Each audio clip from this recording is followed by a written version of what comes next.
Hello नमस्कार साथियों, मैं आशीष मौर्य आप सभी का फिर से एक बार ज्ञान धन एकेडमी में हार्दिक स्वागत करता हूं। दोस्तों, जैसा कि आप सभी लोग जान रहे हैं कि भौतिक विज्ञान की एक अति महत्वपूर्ण सीरीज चल रही है जो सभी प्रतियोगी परीक्षाओं के लिए अति महत्वपूर्ण है। दोस्तों, हम लोगों ने 2-3 क्लास अब तक ले लिया है। पहले क्लास में बाबू क्या चला था? पहले क्लास में मापन तथा मात्रक पे बात हुई है और इसके 2 लेक्चर हैं। आप अगर नहीं देखे हैं तो डिस्क्रिप्शन बॉक्स में लिंक होगा, आप जाके जरूर देख लीजिए, क्योंकि मापन और मात्रक से क्वेश्चन पेपर में क्या होते हैं बाबू, पूछे जाते हैं। और तीसरा लेक्चर बाबू किस पे था? तीसरा लेक्चर गति के प्रकार और गति क्या होता है, हम लोग इस पे अच्छे से क्या किए हैं, डिस्कशन किए हैं। और आज का बाबू लेक्चर क्या होगा, इसी टॉपिक से संबंधित होगा, गति से ही संबंधित होगा। और गति के किसके बात करेंगे, गति के नियम पे बात करेंगे बाबू, यानी गति के नियम क्या है, किसने दिए और कितने नियम है और कौन कौन से नियम में क्या क्या चीजें हैं। ध्यान दीजिएगा, दैनिक जीवन में गति के नियम का बहुत बड़ा महत्व है। महत्व तो पहले भी था, जब नियम नहीं ढूंढे गए थे तब भी था, लेकिन पता नहीं था कि ये गति के नियम के कारण ही है। लेकिन अभी क्या है बाबू, पता है कि गति के नियम के कारण ही क्या है, ऐसा चीज होता है। कुछ चीजें हम बताएंगे, जैसे बस में अचानक से क्या कर देना बाबू, बस अचानक चलती है तो पीछे की तरफ आदमी गिर जाता है, और अचानक से ब्रेक मारती है तो आगे की तरफ उलट जाता है इंसान। ऐसा आप लोग देखे होंगे, नक्के तोड़ देंगे आगे की तरफ, है ना। बस लड़ जाती है तो देखिएगा ड्राइवर हैंडल पे ही अपना सर पटक लेता है, इसलिए कहते हैं सीट बेल्ट बांध के चलिए, है ना। अभी ये सब समझा जाएगा कि ये सब आखिर होता क्यों है। अभी देखिएगा, ऊपर से किसी फर्श पे गिरेंगे ना, कुछ ऊंचाई से बहुत चोट लगेगी आपको, लेकिन उसी ऊंचाई से किसी मुलायम चीज पे गिरिए, जैसे रेत पे गिर जाइए, आपको कम चोट लगेगी। ये सब भी बाबू कौन बताता है, गति का नियम ही बताएगा। तो चलिए बिना देर किए आज का लेक्चर शुरू करते हैं बाबू। क्या चीज, गति के नियम किसने दिया, चलिए ध्यान दीजिए। किस पे बात करेंगे बाबू आज हम लोग, गति के नियम पर। गति के नियम की आज बात करेंगे बाबू। कौन दिया है गति के नियम? गति के नियम बाबू किसने दिया है? ध्यान दीजिएगा, सबसे मेन व्यक्ति है ना, सबसे मेन व्यक्ति सर आइजैक न्यूटन। ध्यान दीजिएगा, गति का नियम सर आइजैक न्यूटन ने ही दिया है। पेपर में पूछने वाला क्वेश्चन क्या है कि गति के नियम को कौन संपादित किया है या किसने गति के नियम को दिया है, तो कौन दिया है बाबू, सर आइजैक न्यूटन। साइड में लिख दे रहे हैं, नियम को किसने दिया बाबू, सर आइजैक न्यूटन। ध्यान दीजिएगा, हाँ वही वाला न्यूटन है ना, जिन्होंने क्या किया बाबू, बल के बारे में बताया ना, बल के बारे में, गति के बारे में भी, है ना, गति के समीकरण भी। तो आज इसी वीडियो में हम लोग क्या करेंगे, इनकी पूरी रामायण महाभारत खत्म कर देंगे। कौन सी वाली बाबू, गति के नियम वाला। गति के नियम से संबंधित चीजों को आज इसी वीडियो में क्या करेंगे, निपटा लेंगे। तो आप लोग शुरू से अंत तक वीडियो में क्या करिए बाबू, बने रहिएगा। हम उम्मीद करेंगे कि आपको बेहतर तरीके से शिक्षा दे सके और आप हमारे तरफ पूरी तरीके से ध्यान दीजिए, इस बोर्ड की तरफ। चलिए ध्यान दीजिए, बात करेंगे किस पे बाबू, गति के नियम पे। किसने दिया, सर आइजैक न्यूटन। बाबू कितने नियम है बाबू, 3 नियम है। कितने हैं टोटल बाबू, 3 नियम है। नाम क्या क्या है तीनों नियमों का? नाम भी बाबू देखिए सेम है। क्या है, गति का प्रथम नियम। क्या है पहला बाबू, गति का प्रथम नियम। गति का प्रथम नियम, ध्यान दीजिएगा, गति का प्रथम नियम है ना। गति का प्रथम नियम क्या है बाबू, सब समझाएंगे, ध्यान समझते चलिएगा। गति का प्रथम नियम, इसी तरह गति का कौन सा नियम बाबू, गति का द्वितीय नियम, गति का द्वितीय नियम। और इसी तरह बाबू कौन सा है, गति का तृतीय नियम। इसी तरह क्या है, गति का तृतीय नियम। एक जनरल चीज पहले ध्यान दीजिएगा, एक जनरल चीज क्या ध्यान दीजिएगा बाबू, पेपर में क्या पूछता है, पेपर में पूछता है कौन सा नियम किस चीज पे आधारित है, कौन सा नियम किस चीज पे आधारित है। ध्यान दीजिएगा, कौन सा नियम किस चीज पे आधारित है बाबू, हम लोग आज इस पे क्या करेंगे, चर्चा करेंगे। तो ध्यान दीजिए, प्रथम नियम जो है ना बाबू, वो जड़त्व पे आधारित है। किस पे आधारित है, जड़त्व पे। अब ध्यान दीजिएगा, इंपॉर्टेंट क्वेश्चन आपका यहीं से प्रतियोगी परीक्षा के लिए क्या है, शुरू हो जाएगा। ध्यान दीजिए, पहला नियम बाबू किस पे आधारित है, जड़त्व पे। किस पे आधारित है बाबू, जड़त्व यानी इनर्शिया। ध्यान दीजिएगा, पहला नियम किस पे आधारित है बाबू, जड़त्व पे। अब बात फंसती है कि जड़त्व सर होता क्या है। अच्छा देखिए, नियम बाबू किसने दिया, न्यूटन ने। नियम किसने दिया, न्यूटन ने। लेकिन जड़त्व के बारे में बाबू किसने बताया?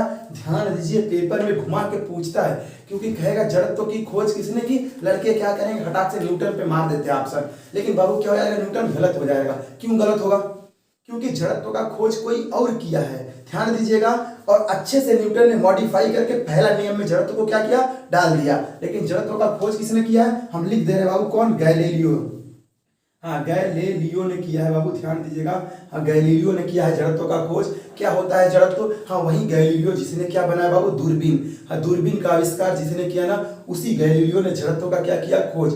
क्या होता है जड़त्व, समझ लीजिए। एक लाइन में जड़त्व को समझ लेते हैं कि बाबू कोई भी ब्रह्मांड में कोई भी वस्तु है ना, वो अपनी स्थिति परिवर्तन का क्या करती है, विरोध करती है। स्थिति परिवर्तन का मतलब समझिए कि जैसे हम यहाँ खड़े हैं ना, हम अपनी स्थिति परिवर्तन का क्या करेंगे, विरोध करेंगे। हम जल्दी जाना नहीं चाहते, लेकिन एक इंटरनल जो हमारे बल है ना, जो इंटरनल मांसपेशियां वो क्या करती है बाबू, उनको ढकेल देती हैं। हम चलना चाहते नहीं है, चलेंगे, अगर चलना चाहेंगे तो चल लेंगे। लेकिन अभी समझिए हमारे हाथ में क्या है बाबू, पेन है। हमारे हाथ में क्या है, पेन है ना, मार्कर है। अभी ये कहीं जा रहा है क्या, नहीं जाएगा जब तक कि इस पे भारी बल नहीं लगेगा। यानी ये क्या करेगा बाबू, अपनी स्थिति परिवर्तन का विरोध कर रहा है। मतलब पृथ्वी चारों तरफ क्या कर रही है, लगातार पृथ्वी के घूम रही है ना। हाँ, पृथ्वी के चारों तरफ क्या कर रही है, चंद्रमा घूम रहा है। यानी सूरज के चारों तरफ पृथ्वी और पृथ्वी के चारों तरफ चंद्रमा लगातार क्या कर रहे हैं, घूम रहे हैं। क्या रोक दीजिएगा, क्या उसको रोक देंगे? नहीं रोक सकते बाबू। क्यों? क्योंकि वो अपने स्थिति परिवर्तन का विरोध करेगी। लगातार वो जो चल रहा है ना, वो चलना ही चाहेगा, नहीं रुकना चाहेगा। कब रुक जाएगा? ऐसे समझिएगा कोई गेंद ले लिए, फेंक दिए। गेंद लिए, क्या किया बाबू, गेंद लिए, यहां से गेंद को क्या किया, हमने फेंक दिया किसी फर्श पे, गेंद को फेंक दिया। लेकिन कुछ समय चलने के बाद गेंद क्या होती है बाबू, रुक जाती है। गेंद क्या होती है, रुक जाती है। क्यों रुक जाती है समझिएगा, क्योंकि यहाँ पे जो क्या हुआ बाबू, यहाँ पे घर्षण सतह और गेंद के बीच एक हमने काम किया ना, घर्षण बल। क्या होता है बाबू, घर्षण बल, जो बल का हमेशा विरोध करता है। मतलब ऐसे समझिए कि अगर बल बाबू इस डायरेक्शन में लग रहा है ना, फोर्स इस डायरेक्शन में है ना, यानी जब बल इस डायरेक्शन में है ना, तो घर्षण बल किधर होगा बाबू, घर्षण बल की डायरेक्शन ये वाली होगी। यानी वो क्या करेगा बाबू, हमेशा बल का क्या करेगा, विरोध करेगा। जो बल का विरोध करने वाला कारक होता है उसी को हम क्या कहते हैं, घर्षण बल। मतलब गेंद पर जब हम बल लगाएंगे, क्या किया बाबू, इसको फेंक दिए ना, कुछ समय के बाद क्या होगा, ये जाके रुक जाता है। रुकना नहीं चाहता बट रुक जाता है। किसके कारण? इन्हीं घर्षण बलों के कारण। सतह और गेंद के बीच में, गेंद जो वायु में चल रही है ना, ट्रैवल कर रही है, वायु में जो जा रही है ना, वायु और गेंद के बीच में घर्षण काम करता है। इसीलिए ये गेंद क्या होती है बाबू, रुक जाती है ना। ध्यान दीजिएगा। तो जड़ तो क्या है, एक लाइन में फिर से समझ लीजिए कि कोई भी ब्रह्मांड में कोई भी वस्तु ना अपने स्थिति परिवर्तन का क्या करती है बाबू, विरोध करती है। रुका है ना, रुका हुआ ही रहना चाहेगा। चल रहा है ना, चलना ही चाहेगा, रुकना नहीं चाहेगा। क्यों? क्योंकि उस पे किसका क्या काम करता है बाबू, जड़त्व। एक उदाहरण लेके हम समझ सकते हैं। एक उदाहरण से समझिएगा। बस मान लीजिए है ना, बस में व्यक्ति क्या होते हैं, यात्री बैठे रहते हैं ना। बस में यात्री क्या रहते हैं बाबू, बैठे रहते हैं। अचानक से जब बस चलती है ना, जब बस क्या करती है बाबू, अचानक से चलती है ना, बस पहले रुकी है, बस अचानक से क्या करेगी बाबू, चलेगी। तो क्या होगा, तुरंत देखिएगा। एक बात बताइए, बस तो एक्सेलरेटर राइट ली, चल देगी, गियर लगाया ड्राइवर, बस को लेकर चल दिया। आप तो बस में बैठे हैं ना, आप बस में बैठे हैं, आप कौन सा एक्सेलरेटर लगाएंगे बाबू, आप कोई एक्सेलरेटर नहीं लगाएंगे। आप कहाँ भागेंगे, पीछे की तरफ। क्यों? क्योंकि आप जाना नहीं चाहते, आपको जबरी या बस खींच के लेके जाएगी। देखिएगा, तो इसीलिए जब बस अचानक चलती है तो हम कहाँ चले जाते हैं बाबू, पीछे की तरफ। क्यों? क्योंकि पहले हम रुकना चाहते, लेकिन बसिया क्या करती है, खींच के लेके चल देती है ना।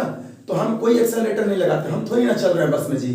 बस में क्या, बस चल रही है, बस का ड्राइवर भी नहीं चल रहा, लेकिन जब बस चल देती है ना, तो हम लोगों को भी क्या करती है, खींच के साथ में लेके चल देती है। ध्यान दीजिएगा। अगला एग्जांपल समझिएगा। जब बस अचानक चले और अचानक से रुक जाए, है ना, चलती रहे और अचानक से क्या हो, रुक जाए, तो क्या होगा सोचिएगा। बस तो ब्रेक लगा ली अपने पहियों में और क्या की, रुक गई। हम लोग कौन सा ब्रेक लगाए बाबू, क्योंकि बस भी जितना तेज चल रही थी ना, उतना तेज हम लोग भी चल रहे थे। बस तो ब्रेक लगाई और बस क्या हुई, रुक गई। हम लोग कौन सा ब्रेक लगाएंगे बताइएगा। तो हम लोग कोई नहीं ब्रेक लगा पाएंगे बाबू। हम लोगों को बस ही रोकेगी, तो या तो आगे वाली सीट पकड़ के रुकिए, या तो अपना नकिए तोड़वा लीजिए, है ना। तो इसी तरह नाक टूटता है, इसी तरह एक्सीडेंट होता है बाबू। जो देखिएगा ना, सीट बेल्ट नहीं लगाएंगे ना, जब सीट बेल्ट नहीं लगाएंगे ना, तो अचानक से कहीं टक्कर हो जाएगी गाड़ी की ना। अचानक से टक्कर होगी तो क्या होगा बाबू, एकाएक वाहन तो रुक गई टक्कर से। आप कैसे रुकिएगा, आप भी तो वाहन के तेज से चल रहे हैं, गति से नहीं रुक सकते आप। तो क्या करेंगे बाबू, आप अब रुकने के लिए कहीं ना कहीं सहारा लेंगे। तो या तो आगे हाथ लगा लेंगे, या तो अपना नाक तुड़वा लेंगे, या तो सर फट जाएगा। और सर फट गया एक बार ना, तो 95% चांस है, क्या 99% रख लीजिए कि निकलना तय है ना। क्यों? क्योंकि जो ब्रेन में जो कोशिकाएं है ना बाबू, वो बहुत अजीब तरीके की है ना, बहुत अजीब तरीके क्या, जो न्यूरॉन सेल है ना, न्यूरॉन सेल से ब्रेन भरा है। और उनमें बाबू क्या होता है, सेल डिवीजन नहीं होता, यानी कोशिका विभाजन होबे नहीं करता।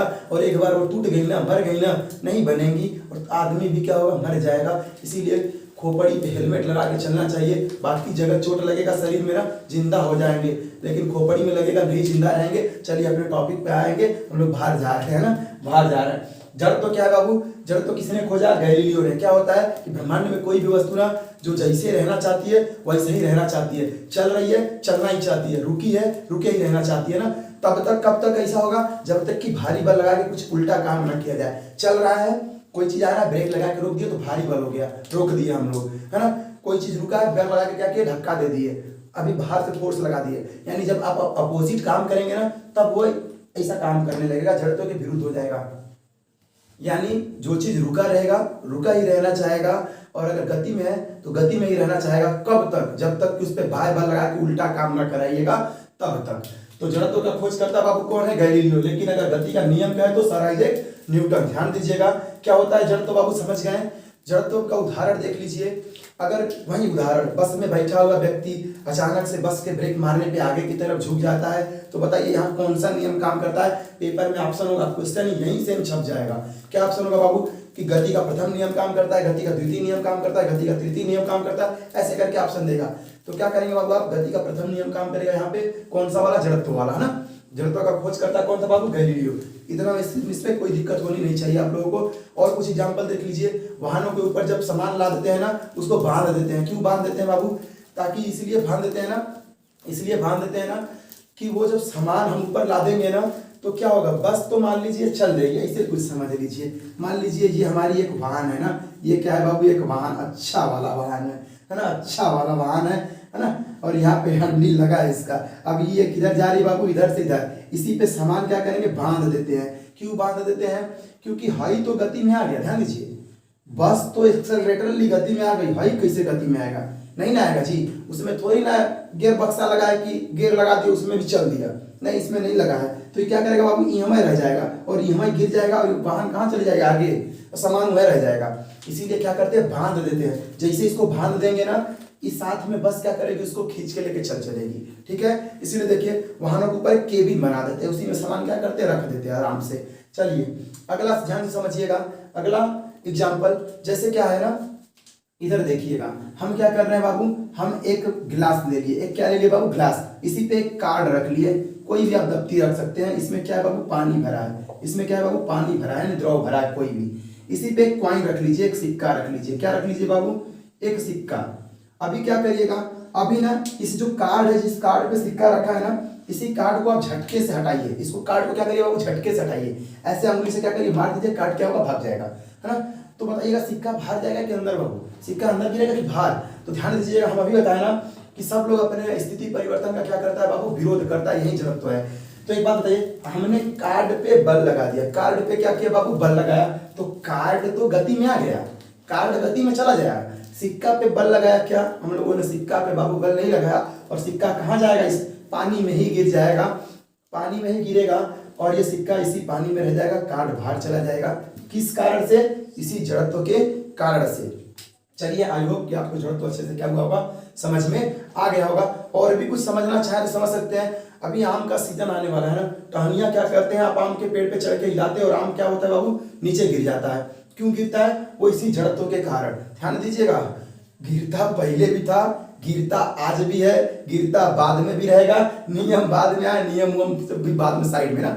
ध्यान दीजिएगा, जैसे पेड़ पे चढ़ के क्या करेंगे, हम ढौनी हिलाएंगे ना बाबू, ऐसे समझिएगा, ऐसे समझिए।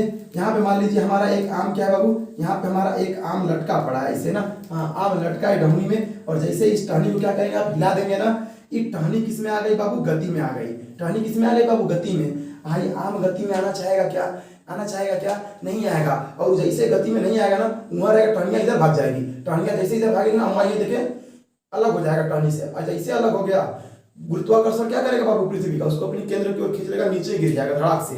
तो ऐसे पेड़ पे भी जो आम फल वल क्या करते हैं, ढौनी हिला के गिरा देते हैं ना, वो भी किसका कारण है बाबू, जड़त्व का ही कारण है। यहाँ तक किसी को कोई दिक्कत होनी नहीं चाहिए बाबू। ध्यान दीजिएगा। अगला, गति का द्वितीय नियम। अगर दोस्तों वीडियो समझ में आ रहा हो ना, तो लाइक शेयर सब्सक्राइब चैनल को जरूर कर दिया करिए। चलिए ध्यान दीजिए, गति का द्वितीय नियम पे बात करेंगे बाबू। दूसरा नियम बाबू किससे संबंधित है, पेपर में पहले जो छपने वाला क्वेश्चन है उसी को ध्यान दीजिए। दूसरा नियम किससे संबंधित है बाबू, बल से। किससे संबंधित है, बल से। ध्यान दीजिएगा, दूसरा नियम बाबू बल से संबंधित है। अब बल क्या होता है साइड में देखते हैं। क्या होता है बाबू बल, बल बराबर सूत्र होता है बाबू द्रव्यमान गुणित बल बराबर सूत्र होता है बाबू द्रव्यमान गुणित त्वरण। ध्यान दीजिएगा क्या होता है बल बाबू, ध्यान से समझिएगा। दूसरा नियम क्या कहता है कि जो दूसरा नियम है ना बल पे संबंधित है और ये द्रव्यमान गुणित त्वरण के बराबर होता है। यानी कि किसी वस्तु पे जो लगाया गया बल होता है ना, यानी यह वो डायरेक्टली प्रोपोर्शनल होता है बाबू किसके, द्रव्यमान के। ध्यान दीजिएगा, किसके डायरेक्टली प्रोपोर्शनल होता है बाबू, द्रव्यमान के। यानी द्रव्यमान बढ़ेगा ना, बल भी उस वस्तु का क्या होगा, बढ़ जाएगा। द्रव्यमान घटेगा ना, उस वस्तु को धक्का चलाने के लिए ना बल भी क्या करना होगा बाबू, ज्यादा लगाना होगा। खुद से सोचिए, एक 50 किलो का वस्तु है, 100 किलो का वस्तु है, किसको ज्यादा बल लगा के धक्का देना होगा, 100 किलो वालों को। यार ये तो कॉमन सेंस वाली बात है, 100 किलो वालों को ज्यादा बल लगाएंगे तभी वो चलेगी। तो यहाँ बल और द्रव्यमान में संबंध होता है। कौन सा नियम बताता है बाबू, दूसरा वाला नियम। जैसे ये चीज हटाते हैं ना, ये चीज हटाएंगे, एक कांस्टेंट आ जाएगा किसके रूप में बाबू, त्वरण के रूप में। ध्यान दीजिएगा, किसके रूप में, त्वरण के रूप में। और त्वरण क्या होता है समझ लीजिए, त्वरण क्या होता था बाबू, वेग परिवर्तन जो होता है ना, जो वेग परिवर्तन की समय दर होती है ना, वह क्या कहलाता है बाबू, त्वरण कहलाता है। वेग परिवर्तन की जो समय दर है ना बाबू, क्या कहलाता है बाबू, त्वरण कहलाता है। ध्यान दीजिएगा, बहुत गर्मी है, गर्मी बहुत है। चलिए ध्यान दीजिए, जो वेग परिवर्तन की समय दर होगी वो क्या कहलाएगी, त्वरण। ऐसे जनरली समझ लीजिए कि अगर किसी वस्तु का वेग क्या हो रहा है बाबू, घट बढ़ रहा है ना, उसमें त्वरण उत्पन्न होगा। बढ़ रहा है त्वरण, घट रहा है मंदन। ध्यान दीजिएगा, बढ़ रहा है क्या होगा, त्वरण, घट रहा है बाबू क्या होगा, मंदन। पेपर में पूछा हुआ सवाल है कि क्या होता है, एक वस्तु है जो समान वेग से चल रही है, क्या हो रही है बाबू, समान वेग से चल रही है, उसमें कितना त्वरण उत्पन्न होगा। तो ध्यान दीजिए, जब तक वेग नहीं बदलेगा तब तक त्वरण उत्पन्न नहीं होना है। वेग बदल जाएगा त्वरण उत्पन्न होगा, वेग नहीं बदलेगा त्वरण उत्पन्न नहीं होगा। मतलब वेग परिवर्तन जीरो, यानी त्वरण क्या बाबू, जीरो। चलिएगा यहाँ ध्यान दीजिए, तो यह बराबर क्या हो गया बाबू, m इंटू ए, यानी द्रव्यमान गुणित त्वरण। एक नोट करके इस पहले वाले में आप लोग चीज लिख लीजिए तो, कि किसी भी वस्तु का जड़त्व, किसी भी वस्तु का जड़त्व, किसी भी वस्तु का जड़त्व, किसी भी वस्तु का जड़त्व द्रव्यमान पर निर्भर करता है, द्रव्यमान पर निर्भर करता है।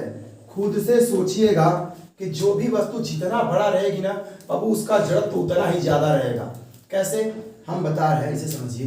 एक बड़ा सा ट्रक है और एक छोटी सी स्कूटर है, किसको आप जल्दी धक्का दे दीजिएगा बाबू, किसको गति में जल्दी डाल देंगे, छोटा वाले स्कूटर को। क्यों, क्योंकि उसका द्रव्यमान क्या है बाबू, कम है, जबकि ट्रक का द्रव्यमान क्या है बाबू, बहुत ज्यादा है। तो उसको गति में लाने के लिए क्या करना होगा, ज्यादा बल लगाना होगा। और अगर उससे उल्टा दोनों चल रही हो ना, तो सबसे पहले किसको रोक सकते हैं, स्कूटी को रोक सकते हैं, स्कूटर को रोक सकते हैं, लेकिन ट्रक को जल्दी नहीं रोक सकते बाबू। क्यों, क्योंकि उसके पास हैवी द्रव्यमान है और जल्दी नहीं रुकना चाहेगा। तो किसी वस्तु का जड़त्व बाबू किसके ऊपर निर्भर करता है, द्रव्यमान पे। यह नोट करके लिख लीजिएगा, पेपर में छपा हुआ क्वेश्चन है और छपता भी है ना, कि किसी वस्तु का जड़त्व किसके ऊपर निर्भर करता है, किस पे बाबू, द्रव्यमान पे। दूसरा नियम क्या है बाबू, बल से संबंधित है। क्या होता है, यह बराबर हमें, बल का मात्रक क्या होता है बाबू, न्यूटन। क्योंकि बल के खोजकर्ता कौन थे बाबू, न्यूटन बाबा ही थे, है ना, न्यूटन बाबा यही खोज कर थे। अच्छा, ये नहीं रहे होते ना, अच्छा बहुत कम पढ़ना होता जी फिजिक्स, है ना, क्योंकि ढेर कवर थ्योरी तो इन्हीं का है। चलिए ध्यान दीजिए, अगला क्या है बाबू, इसी दूसरे नियम में क्या आ जाता है बाबू, संवेग। ध्यान दीजिएगा, क्या आ जाता है, संवेग। संवेग को पी से लिखते हैं बाबू, पी बराबर क्या होता है, m इंटू वी, द्रव्यमान गुणित वेग। ध्यान दीजिएगा, संवेग क्या होता है बाबू, द्रव्यमान गुणित वेग। क्या होता है संवेग, समझ लीजिए कि एकांक द्रव्यमान के किसी वस्तु का जो वेग होता है ना, वही क्या कहलाता है बाबू, संवेग कहलाता है। संवेग को किससे लिखते हैं, पी। अच्छा से आपको ज्यादा ध्यान नहीं देना है, बस मेन टॉपिक पे ध्यान देना है जो बता रहे हैं। तो संवेग किसके बराबर हो गया बाबू, द्रव्यमान गुणित वेग के। अभी ध्यान दीजिएगा, एक फार्मूला इसी में निकल के आता है जब हम लोग इसे हल करते हैं। यह बराबर क्या आता है बाबू, डेल्टा पी बटे के डेल्टा टी, ये चीज आता है। जो संवेग की परिवर्तन की समय दर है ना, किसी वस्तु का जो संवेग में परिवर्तन होता है ना, यानी डेल्टा पी, डेल्टा का मतलब बाबू परिवर्तन, पी मतलब यहाँ पे क्या है, संवेग, और टी है बाबू समय। तो जो संवेग में परिवर्तन की दर, इसे क्या पढ़ेंगे, संवेग में परिवर्तन की जो दर होती है ना बाबू, किसके बराबर होती है, बल के। चूंकि बल बढ़ रहा है ना, चूंकि बल पढ़ रहे हैं तो यहाँ से बल बराबर संवेग परिवर्तन की दर। पेपर में पूछा हुआ सवाल है कि जो संवेग परिवर्तन की दर होती है वो किस भौतिक राशि के बराबर होती है। तो किस भौतिक राशि के बाबू बराबर होती है? बल के बराबर होती है। ऑप्शन में होगा बल, दाब, कार्य, ऐसे करके ऑप्शन देगा। तो किस पे बाबू निर्भर है? संवेग परिवर्तन की जो दर है ना वो बल के क्या है? बराबर है। यानी अब यहां से एक चीज समझिएगा कि अगर हाई जो टाइम इंटरवल है, नीचे जो देखिए समय अंतराल है, ये वाला चीज जो डेल्टा टी है ना, अगर ई घटेगा तो हाई क्या होगा बाबू? बढ़ जाएगा। मतलब ये घटेगा ना तो ये क्या होगा? बढ़ जाएगा। यहाँ देखिए एरो से दिखा दे रहा है कि ई घटेगा तो यह क्या होगा बाबू? बढ़ जाएगा। और हाई बढ़ेगा ना तो यह क्या होगा बाबू? घट जाएगा। अभी समझिएगा, खिलाड़ी अब क्रिकेटर को देखे, अभी आईपीएल का सीजन चल रहा था, खिलाड़ी जब गेंद को कैच करता है तो क्या करता है बाबू? हाथ को कहाँ की तरफ खींचता है? पीछे की तरफ। क्यों खींचता है? यह रीजन है। क्या रीजन है ना, समझिएगा। अगर कोई गेंद आया और अचानक से आप यहाँ रोक लिए, पीछे हाथ को नहीं खींचे, तो टाइम इंटरवल क्या होगा बाबू? बढ़ जाए, मतलब घट जाएगा। क्यों? क्योंकि चीजें आई, गेंद आया और तुरंत आपने रोक लिया उसे, यानी समय अंतराल क्या हो गया? बहुत कम हो गया। समय अंतराल क्या हुआ बाबू? बहुत कम हुआ। यानी जल्दी से आपने क्या किया? उस गेंद को रोक लिया, तो समय अंतराल क्या हो गया बाबू? बहुत कम हो गया। और जैसे ही समय अंतराल कम हो गया ना, हम अभी बताएं, समय घटेगा तो बल क्या होगा बाबू? बढ़ जाएगा। यानी जब गेंद को आप रोकेंगे ना, समय अंतराल घट गया। क्यों? क्योंकि आपने गेंद को यहीं रोक लिया। जैसे गेंद आया आपने यहीं रोक लिया, समय अंतराल क्या हुआ? कम हो गया। तो बल क्या होगा बाबू? बढ़ जाएगा। जैसे आप गेंद रोकिएगा ना, बहुत तेज चोट लगेगा। क्यों लगेगा? क्योंकि समय अंतराल क्या हुआ है बाबू? घट गया है। अभी क्या करिए, खिलाड़ी को देखिएगा, गेंद आएगा, वो कहाँ खींचता है बाबू? पीछे की तरफ। पीछे खींचता है, मतलब देखिए गेंद को पकड़ा यहाँ पकड़ा और इसको खींच के कहाँ लाया? पीछे की तरफ। समझिएगा, यहाँ पकड़ा और खींच के कहाँ लाया? पीछे। इतना समय देखिए बढ़ा दिया वो, इतना समय क्या किया बाबू? बढ़ा दिया। और इतना समय जैसे ही बढ़ा दिया ना, बल क्या होगा बाबू? घट जाएगा। यानी उसको चोट क्या होगा? कम लगेगा। कभी प्रैक्टिकल करके आप लोग देख लीजिएगा, गेंद तुरंत रोकिएगा, चोट ज्यादा लगेगी, पीछे खींच देंगे, चोट कम लगेगी। क्यों? क्योंकि यही समय अंतराल क्या हो रहा है बाबू? बढ़ जा रहा है। तो समय अंतराल बढ़ेगा तो बल क्या होगा बाबू? घट जाएगा। पूछ लेता है कभी कभी, है ना, कि खिलाड़ी गेंद को कैच करते समय हाथ को पीछे क्यों खींचता है और इस पे कौन सा नियम लागू होता है? तो कौन सा नियम बाबू? गति का द्वितीय नियम लागू होता है, और वो भी बल वाला, यही वाला नियम लागू होता है। ध्यान दीजिएगा। अगला देखिए, अगला उदाहरण देख लीजिए। अगला उदाहरण क्या बाबू? कोई वही फर्श वाली बात, कि अगर कोई वस्तु फर्श पे गिरेगी ना, मान लीजिए कोई इंसान फर्श पे गिरा समान ऊंचाई से, एक बार कहाँ गिरा बाबू? एक बार फर्श पे गिरा। ऐसे देखिए, मान लीजिए यहाँ से गिरा, यहाँ पे एक बार फर्श है, एक बार क्या है बाबू? फर्श है, और एक बार बालू है, मान लीजिए रेत है ना, बालू यानी रेत है। अगर फर्श पे गिरेगा ना, इस पे ज्यादा चोट लगेगी, बालू पे गिरेगा बाबू, चोट कम लगेगी। क्यों? यहाँ भी लॉजिक नहीं है, यहाँ भी यही नियम काम करता है। ध्यान दीजिएगा, फर्श पे गिरोगे ना तुरंत रुक जाओगे, क्योंकि फर्श थोड़ी ना धंस जाएगा जी, नहीं धंसेगा ना। यानी टाइम इंटरवल यानी समय अंतराल क्या होगा बाबू? बहुत कम हो गया। यानी बल क्या होगा? बढ़ जाएगा। बढ़ जाएगा ना तो चोट, हड्डी पसली टूट जाएगी। अब वह बालू पे गिरिएगा ना, उतना ऊंचाई से बालू पे गिरिएगा ना, तो बालू में थोड़ा सा क्या होगा बाबू? धंस जाएंगे। थोड़ा सा नीचे बालू क्या होगा? धंस जाएगा।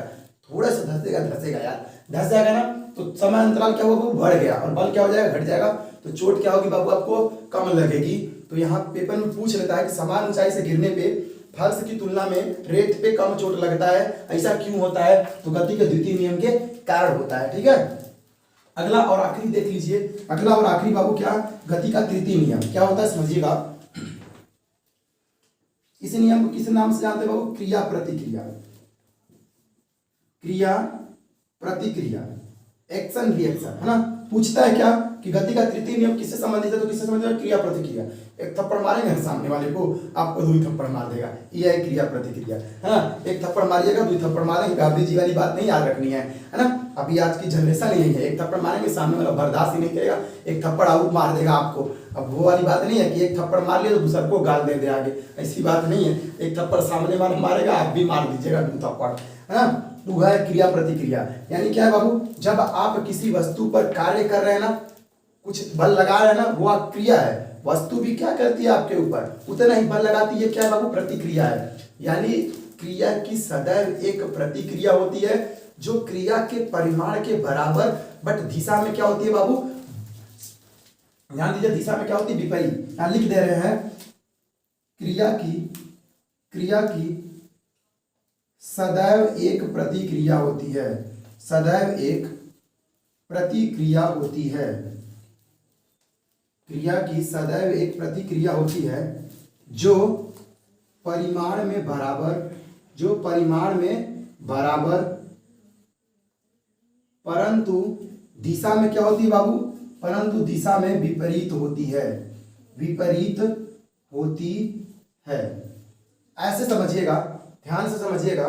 यानी क्रिया की एक क्या होगी बाबू, हमेशा प्रतिक्रिया। जैसे समझिए हम बोर्ड पे क्या कर रहे हैं बाबू, बल लगा रहे हैं, बोर्ड पे क्या कर रहा है, इसे हचाक से बल लगा रहे हैं, तो देखिएगा हाथ भारी हो जाएगा। हाथ क्या हो जाएगा बाबू, भारी। ऐसे हल्का है ना, जैसे इस पे बल लगाएगा लगेगा कि इधरों कुछ कोई दबा रहा है हाथ को, है ना। यानी जितना बल आप लगा के बोर्ड पे ढकेल रहे हैं, मान लीजिए 20 न्यूटन लगा दे रहे हैं, कितना लगा दिए बाबू, 20 न्यूटन, तो बोर्ड भी आपके ऊपर कितना लगाएगा बाबू, 20 न्यूटन का ही बल लगाएगा, है ना। ध्यान दीजिएगा, इसी को क्या कहते हैं, क्रिया प्रतिक्रिया का नियम कहते हैं। यानी जितना बल आप पहले वस्तु पे लगाएंगे ना, वस्तु भी आपके ऊपर क्या करेगी बाबू, उतना ही बल लगाएगी। यानी बोर्ड पे अगर हम 20 न्यूटन का लगा रहे हैं ना, तो बोर्ड भी क्या करेगा बाबू, हमारे ऊपर 20 न्यूटन का ही बल लगाएगा। ध्यान दीजिएगा, यही क्या है बाबू, क्रिया प्रतिक्रिया का नियम। अब देखिएगा, चूंकि हम बोर्ड पे अंदर की तरफ बल लगा रहे हैं ना, बोर्ड क्या कर रहा है, बाहर की तरफ बल लगा रहा है। देखो दिशा बदल गया कि नहीं, हम इधर लगाए, वो इधर लगाए, दिशा क्या हुआ बाबू, बदल गया। इसीलिए क्या लिखे हैं, परिमाण बराबर, यानी मान क्या होगा, बराबर। 20 न्यूटन लगा, वो भी 20 न्यूटन, हम भी 20 न्यूटन, लेकिन दिशा क्या है बाबू, विपरीत है। तो यही है बाबू क्या, क्रिया प्रतिक्रिया वाला नियम। और इस पे उदाहरण देख लेते हैं, समझ लीजिएगा।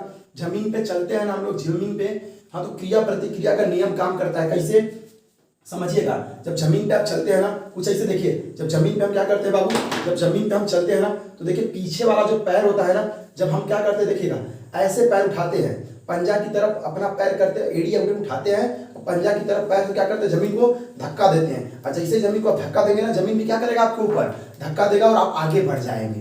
ध्यान दीजिएगा। अब कभी कभी बरसात में देखिए, जब धक्का देना चाहते हैं ना, तो घर्षण कम हो जाता है, फिसलन ज्यादा हो जाती है और सरक जाता है पैरवा, और आप वहीं पे चट्टान से क्या करते हैं, गिर जाते हैं, थुथुना फूट जाता है। ध्यान दीजिएगा। हाँ, तो अभी क्या है, नाव से उतरते हैं ना, नाव से, जो पानी वाली नाव होती है बाबू, उस पर भी वही काम करता है। कौन सा, क्रिया प्रतिक्रिया। नाव पे क्या करते हैं, पीछे की तरफ धक्का देते हैं, नाव को क्या करते हैं, पीछे की तरफ धक्का देते हैं, तो नाव क्या करती है बाबू, आगे की तरफ धक्का दे देती है, और हम आसानी से क्या करते हैं, किनारे उतर जाते हैं। जिसको पता है तो ऐसे पैरवा उठा के रखता है, ऐसे देखिए पैरवा उठा के रखेगा, उठा के रखेगा, पानी कम हो जाता है, क्योंकि उसको पता ही नहीं है उस बकलोल को कि क्रिया प्रतिक्रिया का एक नियम भी काम करता है। उठा के रखेगा, पानी में हो जाता है। अक्सर लड़कियां गिरती है, ध्यान दे रहा है। चलो ध्यान दो।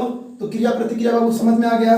क्रिया की एक सदैव क्या होगी, प्रतिक्रिया होगी, जो परिमाण में क्या होगी बाबू, बराबर होगी। अगला ध्यान दीजिए, खोजकर्ता कौन था, सर आइजैक न्यूटन। जड़त्व क्या है बाबू, गैलीलियो ने खोजा है। जड़त्व क्या है, किसी वस्तु का क्या करना बाबू, किसी वस्तु का, जो भी कोई वस्तु होगी अपनी स्थिति परिवर्तन में क्या करेगी, हमेशा विरोध करेगी, यही जड़त्व है।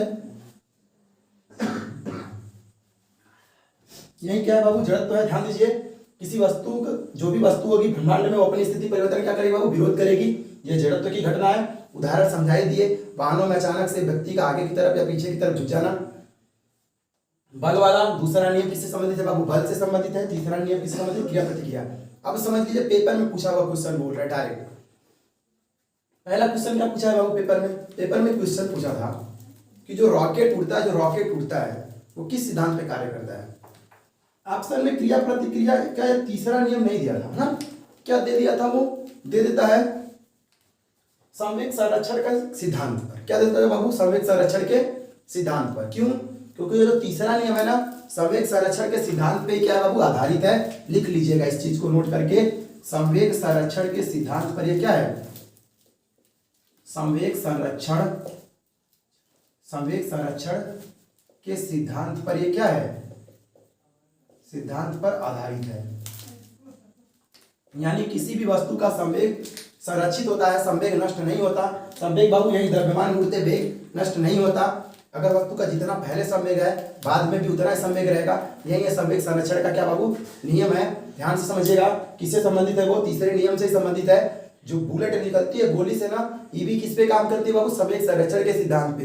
तोप से गोला निकलता है ना, ये भी किस पे काम करता है, संवेग संरक्षण के सिद्धांत पे। अगर ये नहीं है तो कौन सा मारेंगे आप ऑप्शन, ये वाला। दोनों साथ में नहीं देगा, ध्यान रहे, दोनों साथ में नहीं देगा बाबू, ठीक है। पहला नियम जड़त्व से संबंधित है, दूसरा नियम बल से संबंधित है, तीसरा नियम क्रिया प्रतिक्रिया से संबंधित है। संवेग संरक्षण का सिद्धांत इसी पे आधारित है। क्या होता है, रॉकेट का उड़ना, गोली का चलना बंदूक से, और तोप से गोला का निकलना, ये किस पे आधारित है बाबू, क्रिया प्रतिक्रिया के नियम पे, और तीसरा वाले नियम पे आधारित है। तो गति के ये तीनों बाबू नियम थे, पहला, दूसरा और तीसरा, तीनों नियम किस पे आधारित है, हम आपके सामने पूरा उसकी जन्म कुंडली रख दिए। इससे ज्यादा इसमें कुछ भी नहीं है बाबू। कुछ क्वेश्चंस है बाबू जिसपे हम लोग जब ये सीरीज खत्म हो जाएगी तब उस पर चर्चा करेंगे और अच्छे से पीडीएफ वाले क्वेश्चन होंगे।